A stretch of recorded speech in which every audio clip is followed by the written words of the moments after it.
ఉత్సాహంగా ఉల్లాసంగా చదువు సాగాలి, గొప్ప గొప్ప ఉద్యోగాలు సాధించాలి. Vignan deemed to be university. ఖచ్చితంగా రాష్ట్ర వ్యాప్తంగా పర్యటనలు చేస్తున్నాడు రామచంద్రరావు. పూర్తి స్థాయిలో పార్టీ బలోపేతం కావచ్చు, పార్టీలో మొత్తం కూడా పూర్తి స్థాయిలో సన్నద్ధమయ్యేందుకు వచ్చే ఎన్నికలు కావచ్చు, అటు వచ్చే ఎన్నికలు కావచ్చు, పూర్తి స్థాయిలో ముందుకు వెళ్తున్నారు. అట్లా చేరికల అంశం ఇప్పుడు ప్రధానంగా చర్చ జరుగుతుంది. బీఆర్ఎస్ని ఖాళీ చేస్తుందా బీజేపీ, బీఆర్ఎస్ ప్లేస్లోకి బీజేపీ రాబోతుందా, రాష్ట్రంలో ప్రత్యామ్నాయంగా కాంగ్రెస్కు ప్రత్యామ్నాయంగా రాష్ట్రంలో ఎదగబోతుందా, ఇట్లా అంటే అనేక అంశాలు ఇప్పుడు పొలిటికల్గా చర్చ జరుగుతున్నటువంటి నేపథ్యం ఉంది. ప్రస్తుతం మనతో బీజేపీ రాష్ట్ర అధ్యక్షులు రామచంద్రరావు గారు ఉన్నారు. సరే, ఎట్లా ఉన్నాయి జిల్లాల పర్యటన చేస్తున్నారు, పార్టీ బలోపేతం కావచ్చు, నేతల మధ్యలో సమన్వయం కావచ్చు, ఏ విధంగా ఉన్నాయి, ఎట్లా ఎట్లా ముందుకు వెళ్ళబోతుంది? దాదాపు 16 జిల్లాలు ఇంతవరకు నేను తిరిగాను. 16 జిల్లాలో కూడా దాంట్లో దక్షిణ తెలంగాణ పూర్తిగా కంప్లీట్ అయిపోయింది. ఉత్తర తెలంగాణలో ఒక మెదక్ ప్రాంతం తిరిగాను. రేపు మళ్ళీ ఆగస్టు 17 తర్వాత మళ్ళీ రెండో విడత నిజామాబాదు, నిర్మల్ ఇవన్నీ కూడా స్టార్ట్ అవుతాయి. ఏదినప్పుడు కూడా భారతీయ జనతా పార్టీకి మంచి ప్రజల్లో ఆదరణ దొరుకుతుంది. ఈరోజు ప్రజలు ఆలోచిస్తున్నారు. కాంగ్రెస్ చూసాము, టీఆర్ఎస్ చూసాము, బీజేపీకి ఒక అవకాశం ఇస్తాము అనే ఆలోచన ఉన్నారు. సో ఈ యొక్క నా పర్యటనలో కూడా ఇది కార్యకర్తలు కూడా ఉత్సాహము, ప్రజలు కూడా బీజేపీకి మేము ఈసారి ఆశీర్వదిస్తాము, బీజేపీతో మేము ఈసారి కలిసి వస్తాము అని చెప్పి చాలామంది చెప్తా ఉన్నారు. కాబట్టి ఈ రాజకీయ పరిస్థితి ఈరోజు రాష్ట్రంలో ఇది కేవలం బీజేపీ ఒక రాజకీయ ప్రత్యామ్నాయం ఈ రాష్ట్రంలో అనేది ఒకటి ప్రజల్లో నాటుకున్నది. అది కాంగ్రెస్ పార్టీ అధికారం ఉంది కాబట్టి ఇప్పుడు కాంగ్రెస్ పార్టీ మాకు మెయిన్ రైవల్. ఇప్పుడు దీనికి కారణం ఏంటంటే ఇప్పుడు మీరు అన్నారు ఇంతకుముందు రెండో స్థానంలో మేము ఆల్రెడీ మేము రెండో స్థానం ఉన్నాం. మాకు 8 మంది ఎంపీలు వచ్చారు, గెలిచినాం. 2 ఎమ్మెల్సీలు గెలిచినాం. బీఆర్ఎస్ పోటీ చేయలేకపోయింది, క్యాండిడేట్ దొరకలేదు. తర్వాత మా ఓట్ షేర్ పెరిగింది గతం కన్నా. సో ఇప్పుడు బీఆర్ఎస్ 3వ స్థానం ఉన్నది. బీఆర్ఎస్ ప్రజలు ఇప్పుడు ఏం ఆలోచిస్తారు దాని గురించి? వాళ్ళ నేతలు, వాళ్ళ పేపర్ టైగర్లు, ట్విట్టర్ టైగర్లు, అంతేగానే వాళ్ళు ఇప్పుడు ప్రజల్లో లేరు.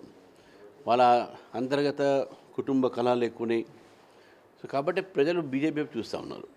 సరే, చేరికల అంశము ఇప్పుడు ప్రధానంగా బీజేపీ వైపుకు చూస్తున్నటువంటి నేపథ్యం, బీఆర్ఎస్ నుంచి పెద్ద ఎత్తున ఇవాళ బీజేపీ వైపుకు వస్తున్నారు అనేది కూడా చర్చ జరుగుతుంది. అందుకు గువ్వల బాలరాజు కావచ్చు, మిగతా అందరూ కూడా నిన్న పార్టీ ఆఫీస్కి రావడం కావచ్చు, ఈ అంశాలన్నీ కూడా ఇప్పుడు రాష్ట్ర వ్యాప్తంగా చర్చ జరుగుతున్నాయి. ఏం జరగబోతుంది? బీఆర్ఎస్ని ఏం చేయబోతున్నారు? బీఆర్ఎస్ మేము చేయాల్సి ఏం లేదు, వాళ్ళ ఉండాలే బీఆర్ఎస్ చేసిపోతారు బయటికి. ఎందుకంటే ఈరోజు ప్రజల్లో ఒక ప్రత్యామ్నాయంగా బీజేపీ ఉన్నప్పుడు రాజకీయ నాయకులు కూడా వాళ్ళ రాజకీయ భవిష్యత్తు కోసము ఆ పార్టీలో ఉంటే మాకు రాజకీయ భవిష్యత్తు లేదు కాబట్టి బీజేపీలో రావాలని చాలామంది ప్రయత్నం చేస్తున్నారు. ఒక బీఆర్ఎస్ఏ కాదు, కాంగ్రెస్ పార్టీలో కూడా చాలామంది మాజీలు ఇప్పుడు ఉన్నవాళ్ళు కూడా చాలామంది ఆలోచిస్తారు. వాళ్ళ నాయకత్వం చూసిన తర్వాత అరే ఇక పార్టీ ముందుకు పోవట్లేదు, ప్రభుత్వం సరిగ్గా నడవట్లేదు, ప్రజలు ఇప్పుడే వ్యతిరేకంగా అయ్యారు మాకు అనే ఆలోచన ఉన్నవాళ్ళు చాలామంది ఉన్నారు. ఇటువంటి వాళ్ళందరూ కూడా కొత్త రాజకీయ ఒక పరిస్థితిలో ఒక కొత్త నూతనంగా రాజకీయ పార్టీ చూడాలంటే అది బీజేపీ మాత్రమే. కాబట్టి గువ్వల బాలరాజుతోని అది ఎంట్రీ స్టార్టు, దానికి ఎండింగ్ ఉండదు. ఇక వస్తూనే ఉంటారు. చాలామంది మాత్రం సంపర్కంలో ఉన్నారు, వాళ్ళు వస్తారు, పార్టీలో చేరుతారు. ఎంతమంది ఉండొచ్చు? చాలామంది అన్నారు కదా. ఇప్పటికంటే మాకు చాలామంది నా ఒక్కరితోనే 5-6 ఉన్నారు, మా వేరే లీడర్స్తో ఉన్నారు. నేను సంఖ్య ఇంత అంత అని చెప్పలేను. ఎందుకంటే ఇప్పుడు ఎలక్షన్స్ ఏమి లేవు ఇమ్మీడియట్గా. ఇప్పుడు ఓన్లీ స్థానిక ఎలక్షన్స్ ఉన్నాయి. నేను ఎక్కడ పోయినా కూడా స్థానిక ఎలక్షన్స్లో ఎంపీటీసీలు, జెడ్పీటీసీలు అంతా చేరుతున్నారు. బీజేపీ వాళ్ళే మహబూబాబాద్ నుంచి ఒక అమ్మాయి లేడీ, ఇంకా మా జెడ్పీటీసీ మాజీ ఆమె బీజేపీలో మనం చేరింది. తర్వాత మన నల్ల మనోహర్ రెడ్డి అని పెద్దపల్లి చేరాడు. మన ఎంపీటీసీ మన మహబూబ్నగర్లో చేరారు. ఈ విధంగా ఎక్కడ పోయినా కూడా మా ఎంపీటీసీ, జెడ్పీటీసీలు పాత వాళ్ళందరూ కూడా బీజేపీలు చేరుతున్నారు. అయితే నేనేమంటున్నా అంటే ఒక రాజకీయ నాయకులే కాదు, మేధావులు, యువకులు, అదేవిధంగా professors, retired bureaucrats, IAS, IPS వీళ్ళందరూ కూడా చేయడానికి సిద్ధంగా ఉన్నారు. వాళ్ళు కూడా సమయం అడుగుతున్నారు. సార్, ఒక ప్రధానమైన అంశం మీ దృష్టికి తీసుకురావాలనుకుంటున్నాం. ఇప్పుడు ప్రస్తుతము చేరికలు అనేది బీజేపీ ఆకర్షణలో భాగమా, లేదంటే గతంలో మీ పార్టీని మీ పార్టీ లక్ష్యాలని డ్యామేజ్ చేసినటువంటి ఎమ్మెల్యేల కొనుగోలు అంశంలో బీఆర్ఎస్ పైన రివెంజ్ తీసుకోవడం కోసం లో భాగమా అనేది ఇప్పుడు ప్రధాన అంశం ఒక చర్చ జరుగుతుంది. ఏం చెప్తారు దీని మీద? రాజకీయాల్లో కక్షపూర్వకమైన రాజకీయాలు ఉండకూడదు. తెలంగాణలో అట్లీస్ట్ నేను ఆ కక్షపూర్వమైన రాజకీయాల్లో నేను నమ్మను. ఆ రోజు నేను చెప్పాను, ఇది స్క్రీన్ ప్లే స్క్రిప్ట్ అంతా కూడా కేసీఆర్ గారు రాశారు. వీళ్ళందరూ కేవలం యాక్టర్లు మాత్రమే. వాళ్ళ యాక్టర్లు ఈరోజు అక్కడ వాళ్ళు చూసుకున్నారు, వాళ్ళు వేధింపబడ్డారు, అవమానపడ్డారు. కాబట్టే వాళ్ళ అవమానాన్ని వేధింపుకు రెస్పెక్ట్ దొరికేది బీజేపీలో మాత్రమే అని మా దగ్గరకు వస్తున్నారు. రెండోది, మేము ఆకర్షణ చేయాల్సిన అవసరం లేదు. మీ ఎన్నికలు కూడా లేవు ఇంతకుముందు చెప్పినట్టు. అదేదో కొంతమంది ప్రభుత్వం మారుతుందని కూడా లేదు. మా ప్రభుత్వం వస్తుంది లేదు ఇక్కడ. సో మీ ఎవరిని కూడా ప్రలోభించాం. ఎవరైనా సరే ప్రలోభం మేము చేయము. మీకు బీజేపీ సిద్ధాంతం నచ్చితే, మోదీ గారి నాయకత్వం నచ్చితే, మోదీ గారి విధానాలు నచ్చితే మా పార్టీలో రండి. ఎందుకంటే మా పార్టీ కూడా పెరగాలి కదా. మేము పెరగాలంటే మా కొత్త వాళ్ళు మాకు రావాల్సిందే. కాబట్టి అందరినీ ఆహ్వానిస్తున్నాం. అందుకని నేను చెప్పాను, ఒక రాజకీయ నాయకులు కాదు, యువకులు, మేధావులు, రిటైర్డ్ బ్యూరోక్రాట్స్, డాక్టర్స్, ఇంజనీర్స్ వీళ్ళందరూ కూడా పార్టీలో చేరండి అని చెప్పి నేను బీజేపీ అధ్యక్షుడిగా అందరినీ ఆహ్వానిస్తున్నాను. సార్, నేను ఎందుకు ఈ అంశం ప్రస్తావన మేము ముందుకు తీసుకొచ్చామంటే, ఎమ్మెల్యేల కొనుగోలు అంశంలో ఒక్కొక్కరికి 100 కోట్ల రూపాయలు ఆఫర్ చేశారనేది ఒక ఎలిగేషన్ ప్రధానంగా బీజేపీ. సో అందులో ప్రధానంగా మొదటి విడతగా 4 ఎమ్మెల్యేలను మీరు టార్గెట్ చేశారనేది. సో అప్పుడు వీడియో ఆడియోలు బయటికి రావడంతో అది సైలెంట్లో పడిపోయింది.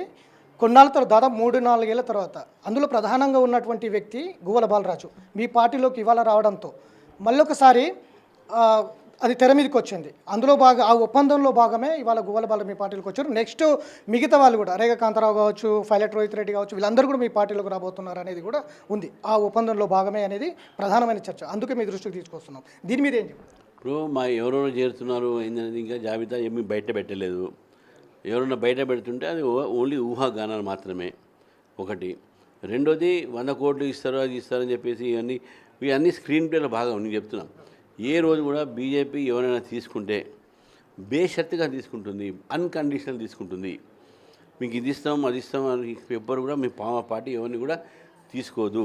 అన్కండిషనల్ జాయినింగ్ ఇన్ పార్టీ అయితేనే మా పార్టీలు రావాలి. బస్ మా సిద్ధాంతం నమ్మాలి, మా నాయకత్వం నమ్మాలి, మా విధానాలు నమ్మాలి. మా గువ్వల బాలరాజు అందులో భాగంగా వచ్చారనేది ప్రధాన చర్చ జరుగుతుంది. లేదా అసలు ఇది దానికి సంబంధం లేదు. ఆయన రాజకీయ భవిష్యత్తు చూసుకుంటున్నాం. ఆయన రాజకీయ భవిష్యత్తుని చంపింది ఎవరు? ఆయన రాజకీయంగా వాడుకుంది ఎవరు? బీజేపీ అట్లా వాడుకోదు మమ్మల్ని. కనీసం మాకు రెస్పెక్ట్ ఇస్తుంది. మేము ఎస్సీస్మి, మాకు ఇక ఇంత అవమానం జరిగింది బీఆర్ఎస్లో. మేము ఎందుకు అక్కడ ఉండాలి? కనీసం బీజేపీ వాళ్ళు మా మీద ఒక మాట అనలేదు. మేము బీజేపీలో ఉంటే మాకు న్యాయం జరుగుతుంది భయంతో వాళ్ళ ఒక ఆలోచనతో మా దగ్గర వస్తున్నారు. అక్కడ ఉంటే భయం వాళ్ళకు, ఇక్కడ ఉంటే న్యాయము. అది నిన్న బండి సంజయ్ సిట్ ముందరికి వెళ్ళారు. కొన్ని కీలక అంశాలు కూడా సిట్కి ఇచ్చామని చెప్పారు. మీడియా ముందు కూడా కొన్ని వ్యాఖ్యలు చేశారు. దానికి కేటీఆర్ కౌంటర్ కూడా ఇచ్చినటువంటి 48 గంటలు డెడ్ లైన్ ఇస్తున్న బండి సంజయ్కి చేసిన ఆరోపణలు రుజువు చేయాలి, లేదా లీగల్గా కోర్టుకు లాగుతా అంటూ కూడా బండి సంజయ్ పైన కామెంట్ చేసినటువంటి ఈ కేటీఆర్ మాటలని ఎట్లా చూస్తారు? కేటీఆర్ ఎన్నోసార్లు మాట్లాడారు. అవన్నీ నేను చూసుకుంటూ పోతే నేను పని కానీ చేయలేను. నేను అంటే మీ కేంద్ర మంత్రి కదా? కేంద్ర మంత్రి ఆయన ఒక అభిప్రాయం చెప్పాడు. సిబిఐకి ఏమన్నాడు, సిట్తో మాకు నమ్మకం లేదన్నాడు. తప్పేముంది? మేము పార్టీ కూడా డిమాండ్ చేస్తున్నాం కదా, సిబిఐకి ఇవ్వాలని డిమాండ్ చేస్తున్నాం. సో కాబట్టి వారు రాజకీయ పార్టీ కాబట్టి ఆయనకు జరిగినటువంటి ఒక ఫోన్ ట్యాపింగ్లో నాదే ఎక్కువ జరిగింది కాబట్టి సిబిఐకి ఇస్తేనే ఏదైనా న్యాయం జరుగుతుంది అన్నారు. దాని మీద కేటీఆర్ గారు రియాక్ట్ అయినా మంచిది. రేవంత్ రెడ్డి గారు కావాల్సింది కేటీఆర్ గారు రియాక్ట్ అయ్యారు. ఇద్దరు ఒకటేనా ఇప్పుడే తెలిసింది జనానికి. సార్, ఫైనల్గా చెప్పండి, రాహుల్ గాంధీ ఈ మధ్యకాలంలో నకిలీ ఓట్లపైన కొన్ని కీలక వ్యాఖ్యలు చేస్తున్నారు. మొన్న ప్రజెంటేషన్ కూడా ఇచ్చినటువంటి పరిస్థితులు ఉన్నాయి. సో ఈ దేశవ్యాప్తంగా ఈ నకిలీ ఓట్లు పంచాయతీ ఏంటి సార్? నకిలీ ఓట్లతో బీజేపీ మళ్ళీ అధికారం రావాలనే ప్రయత్నాలు చేస్తుంది అనేది కూడా బలంగా వినిపిస్తుంది. దీని మీద రాహుల్ గాంధీ వ్యాఖ్యలపైన ఎట్లా చూస్తారు? ఒకటి, నకిలీ భారతీయుడు నకిలీ ఓట్ల మీద మాట్లాడద్దు ఒకటి. రెండోది, హిమాచల్ ప్రదేశ్లో ఎవరు గెలిచారండి? వాళ్ళే గెలిచారు కదా. ఆంధ్రప్రదేశ్లో మన తెలంగాణ ఎవరు గెలిచారు? వాళ్ళే గెలిచారు కదా. కర్ణాటకలో వాళ్ళే కదా గెలిచింది. ఈ నకిలీ ఓట్లు ముందు బయట పెట్టడం చెప్పండి, ఈ నకిలీ ఇండియన్ని. అంతే సార్. పదే పదే రామచంద్రరావు రబ్బర్ స్టాంపు ఇదంతా కూడా కేవలం రబ్బర్ స్టాంపుగా ముందుకు పెట్టి వెనకాల నుంచి వేరే వ్యక్తులు నడిపిస్తున్నారు రామచంద్రరావుని అని పదే పదే రాజసింగ్ లాంటి వాళ్ళు విమర్శలు చేస్తున్నటువంటి పరిస్థితులు ఉన్నాయి. ఇది పార్టీలో కూడా ఒక చర్చ జరుగుతుంది. మీ దృష్టికి తీసుకొస్తున్నా, ఏం చెప్తారు మీరు ఫైనల్గా? మేరే పీछे कौन है అని చెప్పవచ్చు కదా, మేరే పీछे మోదీ है. ఈ ఫిరాయింపుల మీద, పార్టీ ఫిరాయింపుల మీద ఇప్పటికే కోర్టులో కేసు నడుస్తోంది. స్పీకర్ కూడా ఇచ్చినటువంటి నేపథ్యం ఉంది. ఈ ఫిరాయింపుల మీద ఓవరాల్గా ఏం చెప్తారు? ఫిరాయింపులు అనేది సిట్టింగ్ ఎంపీ ఫిరాయింపులు ఎవరైనా ఇప్పుడు మా పార్టీలో చేరితే మీరు డెఫినెట్గా రిజైన్ చేసి రమ్మంటాం. ఇది పద్ధతి ఎక్కడైనా సరే. అది మనకు ఆ షెడ్యూల్ 10 విషయంలో కానీ, మన డిఫెక్షన్ యాక్ట్లో కానీ ఎవరైనా ఇండివిజువల్గా మాత్రం ఎవరైనా రిజైన్ చేస్తే 2/3 మెజారిటీ లెజిస్లేటివ్ పార్టీ మర్జరు అది వేరే మాట. కానీ ఇండివిజువల్గా ఎవరైనా పార్టీ రావాలంటే ఒక పార్టీ రిజైన్ చేయాల్సి ఉంది. సుప్రీంకోర్టు చెప్పినటువంటి ఒక అడ్వైజ్ చేస్తుందో స్పీకర్కు, స్పీకర్ 3 నెలల్లో తప్పకుండా నిర్ణయం తీసుకోవాలని చెప్పేసి మేము భావిస్తాము. సార్, ఒకవేళ స్పీకర్ నిర్ణయం తీసుకోకపోతే మీ స్టాండ్ ఏ విధంగా ఉండబోతుంది సార్? మేము మా స్టాండ్ ఒకటే, చట్టం ప్రకారము దాని మీద డిస్క్వాలిఫై చేయాల్సింది వాళ్ళని. ఎందుకంటే వాళ్ళు చట్టం ఉల్లంఘించారు. ఇక స్పీకర్ మా పని చేయలేదనుకోండి, స్పీకర్ నిష్పక్షపాతి కాదు, పక్షపాతి అని చెప్పి చెప్పగలుగుతాం. సో మొత్తం మీద అయితే లీగల్గా ముందుకు వెళ్ళేందుకైతే లీగల్గా ముందుకు వెళ్ళాలి. ఖచ్చితంగా కోర్టు న్యాయస్థానాలు ఏవైతే చెప్తున్నాయో న్యాయస్థానాల ప్రకారంగా ముందుకు వెళ్ళాలనేది రామచంద్రరావు చెప్తున్నాడు. పార్టీకి సంబంధించిన బలోపేతం కావచ్చు, పార్టీకి సంబంధించిన అంశాలు కావచ్చు, ఖచ్చితంగా స్టాండ్గా అంటే పద్ధతిగా ముందుకు వెళ్తాం తప్ప ఎవరికి ప్రలోభాలు పెట్టి లేకపోతే ఇంకొకటి బీజేపీలోకి తీసుకోవడం అయితే బీజేపీ సిద్ధాంతం కాదు. ఖచ్చితంగా అధికారమే లక్ష్యంగా ముందుకు వెళ్తామనేది అయితే రామచంద్రరావు అభిప్రాయపడుతున్నారు.